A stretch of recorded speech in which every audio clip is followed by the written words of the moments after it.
Hi hello welcome to cricket మావా. Top కోసం Royals fight. Delhi Capitals versus Rajasthan Royals. Rajasthan Royals presently 12 points తో fourth place లో ఉంది. ఈ మ్యాచ్ గెలిస్తే వాళ్ళు టాప్ లోకి వెళ్తారు, పంజాబ్ ని డౌన్ చేసి. ఆ టాప్ స్పాట్ ని కన్ఫర్మ్ చేసుకుందాం, ఇంకాస్త ముందుకు వెళ్దాం అని చెప్పేసి వాళ్ళు మంచి ఆలోచనతో వస్తారు. ఇక్కడ డీసీ విషయానికి వస్తే లాస్ట్ 3 మ్యాచెస్ వాళ్ళు ఓడిపోయారు. ఒక మ్యాచ్ లో భారీగా పరుగులు కొట్టి ఆ పరుగుల్ని కాపాడుకోలేకపోయారు. ఒక మ్యాచ్ లో అతి త్వరగా టప్పి టప్పి టప్పి మన వికెట్స్ పడుతూ 79 రన్స్ కి ఆల్అౌట్ అయిపోయి వాళ్ళు 9 రన్స్ కి 6 వికెట్స్ కోల్పోయి ఒక దారుణాతి దారుణమైన గేమ్ తర్వాత వాళ్ళు ఇక్కడ కంబ్యాక్ ఇవ్వకపోతే వాళ్ళకి తెలుసు ఎలిమినేట్ అయిపోతాం, ఇంకా ఇక ప్లే ఆఫ్స్ కి అవకాశాలు ఉండవు. ఆల్రెడీ 8 మ్యాచెస్ ఆడాం, దాంట్లో కేవలం 3 మ్యాచెస్ విక్టరీ సాధించాం అని చెప్పేసి వాళ్ళకు కూడా తెలుసు. ఆ 3 మ్యాచెస్ తర్వాత 5 మ్యాచెస్ ఓడిపోయాము, కేవలం 6 పాయింట్స్ తో ఉన్నాం. ఇంకా ముందుకు వెళ్ళాలంటే ఇక్కడ విజయం సాధించాలని ఆలోచనలో వాళ్ళు ఉంటారు. ఇక్కడ రాయల్స్ లాస్ట్ మ్యాచ్ లో మంచి విక్టరీ సాధించాం, ఓటమి అనేది లేని పంజాబ్ ని ఓడించాం. ఇక మేము ఆ పంజాబ్ ని దాటి టాప్ స్పాట్ కన్ఫర్మ్ చేసుకుందామనే ఆలోచనలో వాళ్ళు ఉంటారు. ఇరు జట్లకి మంచి బ్యాటింగ్ ఉంది, మంచి బౌలింగ్ ఉంది. ఢిల్లీకి స్టార్క్ వస్తున్నాడు, స్టార్క్ రావడంతో ఢిల్లీ బౌలింగ్ బలం కూడా పెరుగుతుంది. ఇటువైపు రాజస్థాన్ రాయల్స్ విషయానికి తీసుకుంటే వాళ్ళ ఓపెనింగ్ జోడీ ఏదైతే ఉందో యశస్వి జైస్వాల్ కానీ వైభవ్ సూర్యవంశీ కానీ అద్భుతమైన రీతిలో ఫామ్ లో ఉండడం. లాస్ట్ మ్యాచ్ లో యశస్వి జైస్వాల్ మంచి టచ్ లోకి వచ్చి మంచి ఫామ్ లో మంచి ఇన్నింగ్స్ ఆడడం, వీళ్ళకి ఫెరీరా లాంటి వాళ్ళు కూడా ఫినిషింగ్ లో అద్భుతమైన రీతిలో స్కోర్లు కొట్టడం, శివం దూబే రూపంలో శుభం దుబే రూపంలో అతడు కూడా పరుగులు ఇవ్వడం, పరుగులు రాబట్టగలగడం, భారీ సిక్సర్ అతడు కూడా పరుగులు కొట్టడం, ఫినిషింగ్ అనేది అతడు మంచి ఫినిషింగ్ టచ్ ఇవ్వడం అనేది రాయల్స్ కి కలిసి వచ్చే విషయం. వాళ్ళ బౌలర్ జోఫ్రా ఆర్చర్ మంచి ఫామ్ లో ఉన్నాడు, ఈ సీజన్ లోనే మంచి టచ్ లో ఉన్నాడు. ఫీల్డ్ రిస్ట్రిక్షన్ ఉన్న ఏదైతే 6 ఓవర్స్ ఉన్నా 6 ఓవర్స్ లో అతని నుంచి ఒక వికెట్స్ కాంట్రిబ్యూషన్ వస్తుంది. అవసరమైన పార్ట్నర్షిప్ ని బ్రేక్స్ చేస్తున్నాడు, వికెట్స్ ఇస్తున్నాడు. లాస్ట్ మ్యాచ్ లో పంజాబ్ మీద కూడా అతను వికెట్స్ ఇవ్వడం అనేది కలిసి వచ్చింది. ఆ కలిసి రావడంతో ఇక్కడ రాయల్స్ స్పాట్ టాప్ స్పాట్ లోకి వెళ్దాం, స్పాట్ ఫిక్సింగ్ చేస్తున్నాం అక్కడ అని చెప్పేసి వాళ్ళు సిద్ధంగా ఉన్నారు. ఇటువైపు డీసీ విషయానికి వస్తే వాళ్ళకి వరుసగా ఓటములు ఇచ్చాయి, 3 మ్యాచ్లో ఓడిపోయారు.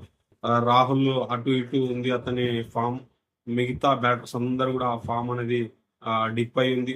మిల్లర్ నుంచి అనుకున్న రీతిలో కాంట్రిబ్యూషన్స్ రాలేదు, స్టబ్స్ నుంచి కాంట్రిబ్యూషన్స్ రావట్లేదు. సమీర్ రిజ్వి కొన్ని మ్యాచెస్ లో మొదట్లో అలరించిన ఆ తర్వాత అతని నుంచి ఫెయిల్యూర్ కనిపిస్తుంది. అభిషేక్ పోరల్ ఎక్కడ ఆడించాలి, ఎలా ఆడించాలనే సందేహం టీమ్ కి కలుగుతూ ఉంది. ఆ ఓపెనింగ్ స్పాట్ లో ఉన్నా లేదంటే డౌన్ ద ఆర్డర్ అనే ఆ కన్ఫ్యూజన్ ఉంది. మరి ఈ కన్ఫ్యూజన్ అంతా జరుగుతున్న టైంలో వీళ్ళకి ఒక పాజిటివ్ విషయం ఏంటి అంటే మిచెల్ స్టార్క్ రూపంలో ఒక స్టార్ బౌలర్ వాళ్ళ టీంలోకి రావడం. అతడు ఆల్మోస్ట్ ఈ మ్యాచ్ ఆడే అవకాశాలు ఎక్కువగా ఉన్నాయి. టీంలో అయితే కలిసాడు, ఈ మ్యాచ్ డైరెక్ట్ ఆడతాడు అనేది చూడాలి. మోస్ట్లీ ఆడతాడు. ఈ మ్యాచ్ ఆడితే వాళ్ళకి బౌలింగ్ బలం పెరగచ్చు, ఎందుకంటే ముఖేష్ మంచి కట్టడి చేస్తూ బౌలింగ్ చేస్తున్నాడు. ముఖేష్ కి కనుక ఇటువైపు స్టార్క్ తోడైతే వీళ్ళ బౌలింగ్ బలం పెరుగుతుంది. ఎందుకంటే స్పిన్ డిపార్ట్మెంట్ లో కుల్దీప్ యాదవ్ అదేవిధంగా అక్షర్ పటేల్ ఇద్దరు ఉండనే ఉన్నారు. వీళ్ళు పేస్ డిపార్ట్మెంట్ లో ఇంకొక స్టార్ గనుక తోడయ్యాడు అంటే బ్యాటర్స్ ని ఇబ్బంది పెట్టచ్చు, స్ట్రగుల్ చేసి మ్యాచ్ విజయానికి కావాల్సిన వ్యూహాలు స్టార్క్ తోని బౌలింగ్ విషయంలో అల్లుకోవచ్చు. ఎందుకంటే బ్యాటింగ్ విషయానికి వస్తే బ్యాటింగ్ కొన్ని మ్యాచెస్ లో మంచి కాంట్రిబ్యూషన్ ఇచ్చారు. లాస్ట్ మ్యాచెస్ అంత డిజాస్టర్ అయిన తర్వాత వాళ్ళు ఒక కన్ఫ్యూజన్ లో ఉంటారు బ్యాటింగ్ ఏంటి అని. కానీ అంతకుముందు మ్యాచెస్ తీసుకుంటే ఇటువైపు పతుమ్ నిశాంక కానీ అదేవిధంగా కేఎల్ రాహుల్ కానీ మంచి టచ్ లో ఉండి మంచి సెంచరీస్ కొట్టి ఆ తర్వాత ఫెయిల్యూర్ అనేది కనబర్చారు. ఆ వాళ్ళ యొక్క ఫామ్ అనేది కన్సిస్టెన్సీ లేదు. ఆ కన్సిస్టెన్సీ కనుక ప్రదర్శించి ఇక్కడ మ్యాచ్ విజయం కోసం ముందుకు చేశారంటే డీసీ ఏమైనా రాయల్స్ కి బ్రేక్ వేస్తుందా చూడాలి.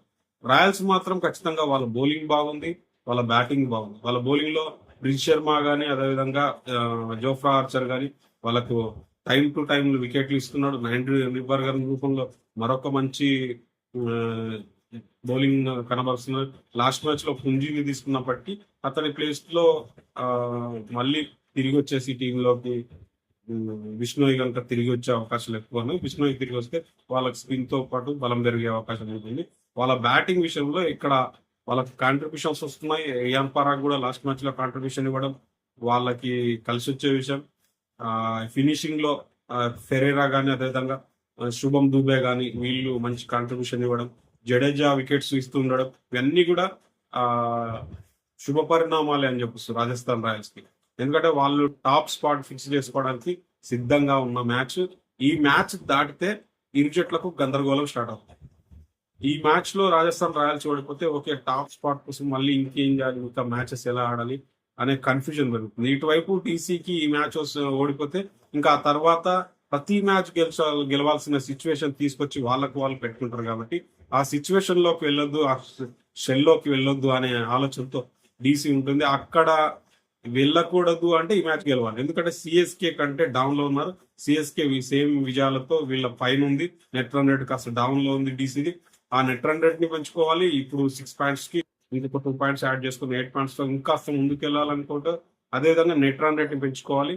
ఈ మ్యాచ్ తో వాళ్ళకి 9 మ్యాచ్ కంప్లీట్ అయితే వాళ్ళు 4 మ్యాచెస్ తో 8 పాయింట్స్ తో కొంచెం మీదకి వెళ్తారు. ఆ కొంచెం వెళ్లే సమయంలో ఇక్కడ కనుక డౌన్ అయ్యి ఓటమిని చవి చూశారు అంటే మాత్రం ఇంకా ఆల్మోస్ట్ అన్ని మ్యాచెస్ గెలవాల్సిన పరిస్థితికి, సేమ్ ముంబై, ఎల్ఎస్జి ఈ వీళ్ళ పరిస్థితికి ఇటువైపు వీళ్ళు వచ్చేస్తారు. కాబట్టి ఈ మ్యాచ్ లో ఖచ్చితంగా గెలవడానికి డీసీ ప్రయత్నం చేస్తుంది. అదేవిధంగా టాప్ స్పాట్ కోసం రాజస్థాన్ రాయల్స్ ప్రయత్నం చేస్తుంది. మరి వీళ్ళిద్దరి మధ్యలో బ్యాటిల్ ఎలా ఉంటుందో చూద్దాం. వీళ్ళిద్దరు ఎవరి విజయం కోసం ఎవరు ఎలా ఆడతారో ఈ మ్యాచ్ కూడా చాలా ఇంట్రెస్టింగ్ గా ఉండబోతుంది. ఎందుకంటే ఓటమి అనేది లేకుండా పంజాబ్ టాప్ లో ఉంది. అలాంటి టాప్ లో ఉన్న పంజాబ్ ని లాస్ట్ మ్యాచ్ లో ఓడించి మేము టాప్ కోసం రెడీగా ఉన్నామని రాజస్థాన్ రాయల్స్ ఒక సంకేతం అయితే వాళ్ళకి పంపించింది. ఆ పంపించడంతో ఇక్కడ ఈ మ్యాచ్ తో వాళ్ళు టాప్ లోకి వెళ్తారా లేదంటే డౌన్ రావడం అదే 4th ప్లేస్ లో ఉంటారా చూడాలి. మరి ఈ వీడియో గురించి మీరేమనుకుంటున్నారో లైక్ చేయండి, కామెంట్ చేయండి, షేర్ చేయండి.